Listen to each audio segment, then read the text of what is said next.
صبر کا انعام۔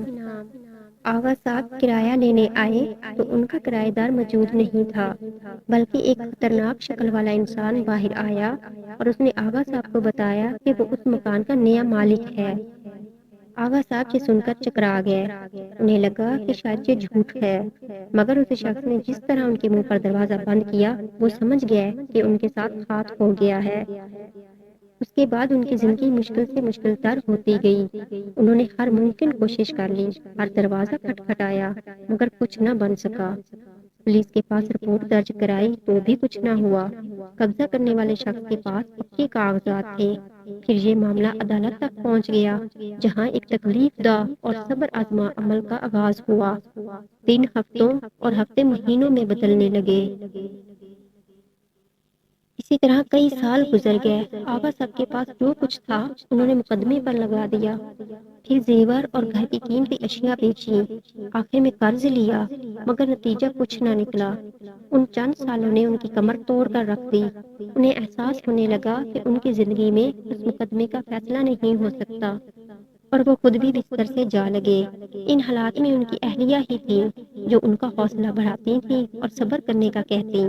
آخر ایک دن آغا صاحب پھٹ پڑے، نہیں ہوتا مجھ سے صبر، اور کتنا صبر کروں، کب تک کروں؟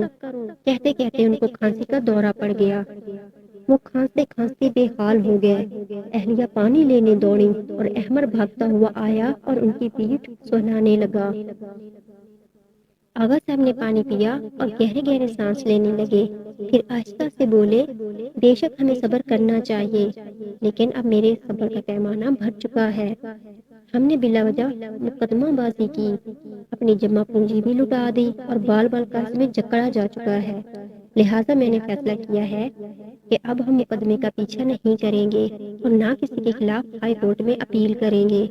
آغا صاحب نے آخری کوشش کی، کیونکہ ان کے پاس مقدمے کی پیروی کے لیے اخراجات نہیں تھے، لہٰذا انہوں نے جج صاحب کو صاف بتا دیا۔ انہوں نے ایک سرکاری وکیل کی خدمات ان کے حوالے کر دیں، جو سست روی سے مقدمے کی کارروائی کو آگے بڑھاتا رہا، ہیلے بازی کے ذریعے مقدمے کو طول دیتا رہا۔ آخر ایک دن وہ آیا جب عدالت پہنچنے کے لیے بھی ان کے پاس پیسے نہیں تھے۔ آغا صاحب عدالت نہ جا سکے۔ شام کو وکیل کا فون آیا کہ عدالت نے ان کے تمام ثبوتوں کو مسترد کر دیا ہے۔ بے بسی کے احساس سے آغا صاحب کی آنکھیں بھر آئیں۔ ان کے لبوں سے گلہ آنے ہی والا تھا کہ ان کی شکر گزار اہلیہ آ گئی۔ انہوں نے گہری سانس لی اور آسمان کی طرف دیکھ کر بولے، یا اللہ، جو تیری مرضی، ہر حال میں تیرا شکر ہے۔ شکر ادا کرنے سے ان کی طبیعت ہلکی ہو گئی، یوں لگا جیسے ان پر سے کافی بوجھ اتر گیا ہو۔ اپنے سارے معاملات انہوں نے خدا کے حوالے کر دیے تھے۔ اگلے دن وکیل ان کو لینے گھر آ گیا۔ وہ بہت خوش تھا۔